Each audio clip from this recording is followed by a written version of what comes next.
Hello, everyone. I had to work late, so here I am at 7 something instead of at 6:30. So, gracias para tu paciencia. Thank you for your patience. I'm really grateful, um, and so today earlier when I was thinking about our conversation tonight. And my thoughts about it, I was thinking about these lies of Ictome. And the lies of Ictome are something that Billy Mills and Nicholas Sparks wrote a book called Wokini, and it is a Lakota journey to happiness and self understanding. A Lakota journey to happiness and self understanding. So I was thinking about this and like, what are the things we tell ourselves about happiness and what is it that we need in order to feel a sense of, I mean, well-being. What is it that we need in order to feel a sense of well-being? And I think that that's a good question for us to ask. And um, I think that we can kind of get wrapped up in things that are not inspiring or in really difficult things, instead of kind of being a prayer. Like, how can we be a prayer, or how can we be uh, a poem, an incantation, a sacred way of asking and saying that things are going to be okay. And everything is cyclical, and that's the beautiful thing, is that everything goes in cycles. And so what we know is, we know that this too shall pass. Like, whatever's happening, this too shall pass. It always happens that way. And so, in that, I really appreciate these 8 lies of Iktomi. And Iktomi is the spider, and he's a trickster figure in the Lakota traditions. And Billy Mills he is a gold medal. He won the gold medal for track in the Olympics in 1964, and he's an elder. And one of the things I love to think about with our elders is that we all have elders, and we all have family members and people who've passed down to us what is beautiful and good and lasting, and that we too will one day be elders, and that we will have the opportunity to pass down what is good and true and beautiful. And so when I think about this, I think about, what am I passing down? What am I giving to the future generations? But one of the things that Billy Mills and Nicholas Sparks did with this is that they were able to share some wisdom, some elder wisdom, or some knowledge. And my hope is that, because I think that as elders, I know that my mother and the other elders that are in my life, that they want to share their wisdom, but they want their wisdom to be shared with family and with friends, and they want that wisdom to go out into the world. They want it to continue. So it's almost like, here's the things I learned, that it may help you. And I think we all want that. And so I think that it's important that we listen to our elders from all of the places in our lives where they're speaking to us from. And I have the holy honor and privilege of, I have elders that are in Mexico, and I have elders that are in Japan, and I have elders that are in Indonesia. And so I have many, many different, and Africa. And I have elders from so many different places. I have elders in Europe and in Ireland and Scotland, and so there's just so many, and in England, and there's just so many so many wisdom voices of people who've gone through life and had some experience. And I mean, there's people who are older that aren't elders per se, but there's also elders who really are elders, and who have great wisdom to share with us and with future generations. And so what we want is, we want to be able to access that wisdom. And then when it's our time, which is when we turn 60, is when we become elders, 60 and 70 and 80 and 90 and into that's the time when we become elders. And all of the elders that are in my life, that's where I go for wisdom. And that's what we need right now, is we need wisdom. And what we do is we gather wisdom all of our lives. So we're all gathering wisdom right now. And so these eight lies of Ectome, these were introduced to me by Angelus Arian, one of my beautiful mentors and a teacher who I love deeply and was very meaningful and a huge influence in my life and in my work. But the eight lies of Ectome were something she introduced me to. But the first one is, if only I were rich, then remember these are lies. Everything I'm about to say is a lie. Um, the eight lies of Ectome. So if only I were rich, then I would be happy. If only I were rich, then I would be happy. It turns out that's probably not true. That's actually not a thing. Being rich, I haven't met anyone rich who, they actually have found that making more money doesn't actually uh, give you more happiness. There's a certain amount that uh, they say that we need to have in order to have a good life and be able to take care of our families and the society the way that it is now. Uh, but more than that doesn't bring more happiness. Having our needs met brings us happiness. Being able to eat and put food on the table and have a roof over our heads, that's what gives us happiness. And being able to take care of ourselves and our loved ones gives us what we need.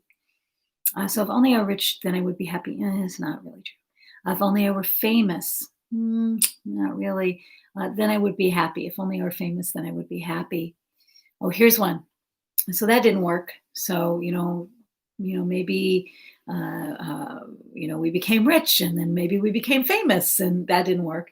So then, oh my gosh, well, if only I could find the right person to marry, then I would be happy. If only I could find the right person to marry, then I would be happy. Oh, that didn't work out very well either. If only I had more friends. Yeah, that'll do it. If only I had more friends, then I'd be happy. Oh, if only I were more attractive, then I would be happy. Maybe that would work. If only I were more attractive, then I'd be happy. If only I weren't physically handicapped in any way, then I would be happy. Well, I guess that didn't work out either. If only someone close to me hadn't died, then I could be happy. If only the world were a better place. The last one is, if only the world were a better place, then I would be happy. I really appreciate these by Billy Mills and Nicholas Sparks, and called the Eight Lies of Ectome. And so what we find is that when we get this and we get that, we get this, all these external things, it really doesn't make us happy. What we really need is a connection with what has meaning for us. And if we can have a connection to what has meaning, then we can experience a depth of connection in our lives, and we can experience the ability to share our message and to share our gift and to give our gift away. And that's really what life is about, is to give away our gifts, the gifts that we've been given.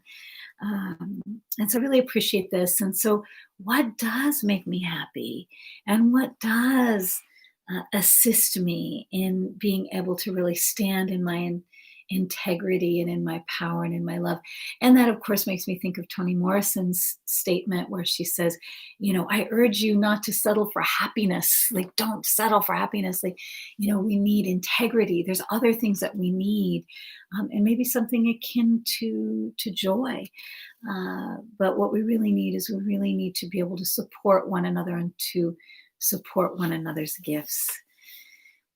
So I would ask us to reflect on these eight lies of Ectome, and just to see which one do I collude with the most. Which is the one that I'm like, oh yeah, I really think that if I have that, then I'll be happy. When really, what I've found in my work, and I've mentored hundreds, if not thousands of people, and in those mentoring sessions, I've worked with people who are at every range that you could possibly imagine. And what I found that when people are creating and when they're giving their love away, that's when they have the sense of the most meaning in their lives, and when they are able to feel like they're in their integrity.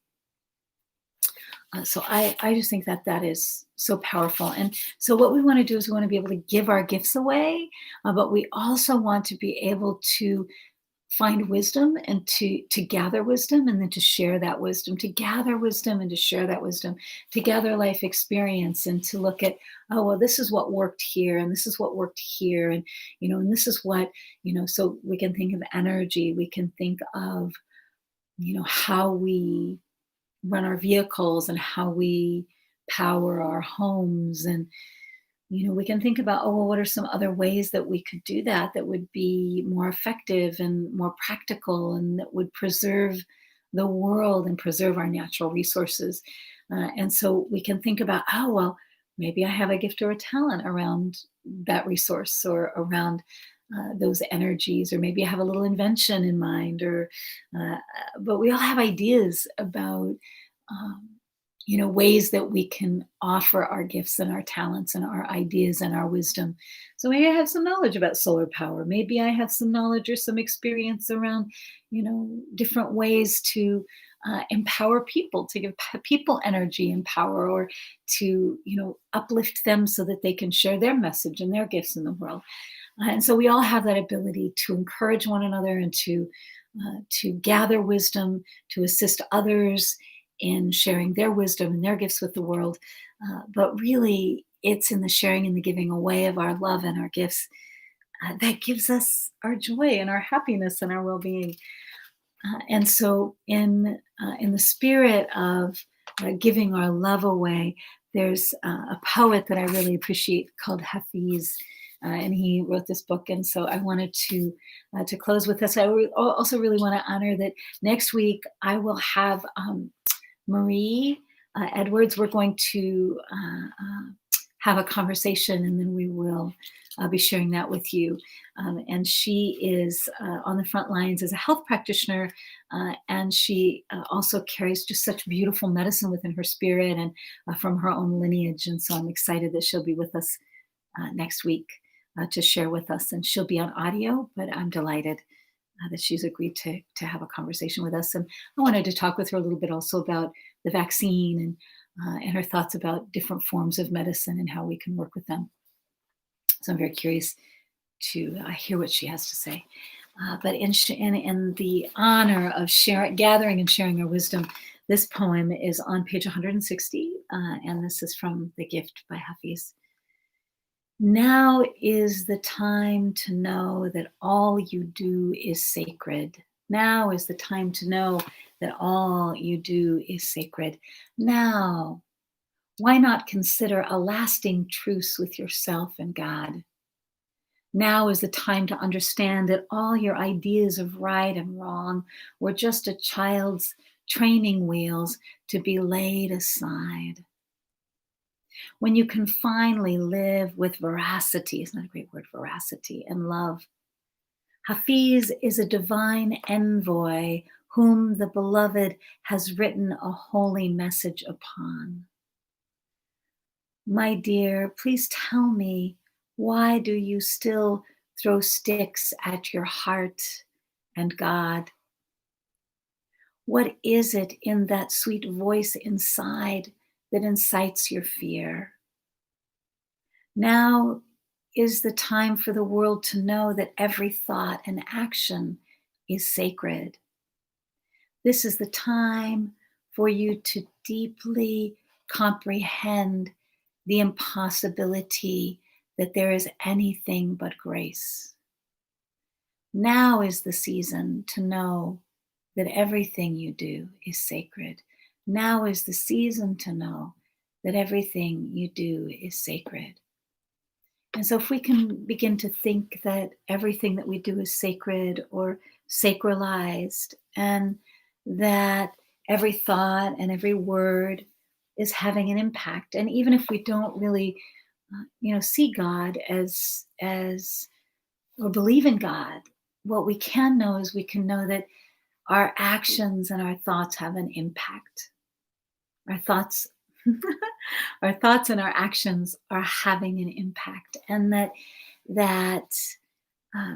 impact, it can be a positive impact. And so, there are things that we do, like we hide or we pretend or we act as if, and that just creates a cycle of more negativity. And we have the opportunity now more, and there's nothing to be gained by that.